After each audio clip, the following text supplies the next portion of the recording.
One of the most amazing things about any sporting club is that they're always in this position, they've got a talent development program.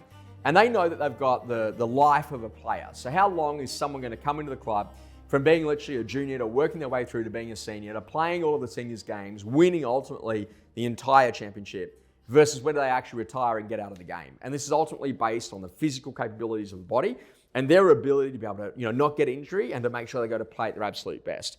Now, when you think about this in developing talent, you always need a talent development squad inside of any business. And the challenges that we often see is that we don't really have that talent development squad being built.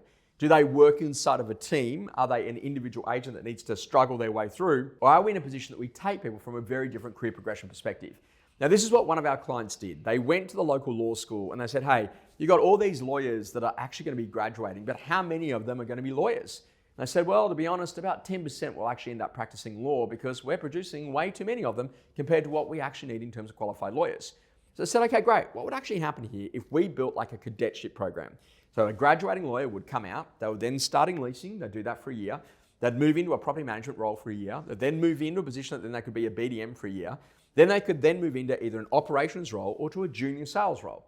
That would then allow them to then move up into becoming a senior salesperson or ultimately the senior operations or office manager inside of the business before they then ultimately become a director. And so what we did here is we took someone who was 21, we took them through that leasing role, took them through the BDM role, took them through the PM role, got them into the sales role. So by the time they hit their peak, at like literally 26 or 27, they've got a ton of social awareness. They've got a ton of skill sets that they've learned in terms of transactions, learning about people, learning about property, meeting lots of owners, meeting lots of people that've got a lot of money, so then they can start prospecting to really go to generate a ton of leads. And that's how we actually get the very best people inside of any organization because they've grown up through the organization. But what we need to do is we need to think differently about what we're actually doing to go to develop talent.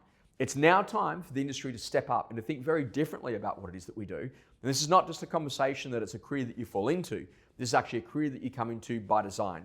Real estate is one of the last careers where you can actually get paid on result as opposed to just getting paid on time. And that's why it's so super lucrative around what you can go to do. You've got to remember that pressure goes to create diamonds. And when you're in a position that you're getting paid on results, this can be one of the most fulfilling careers that you could ever choose. It's now time to go to develop the talent that's going to become the future greats of our industry.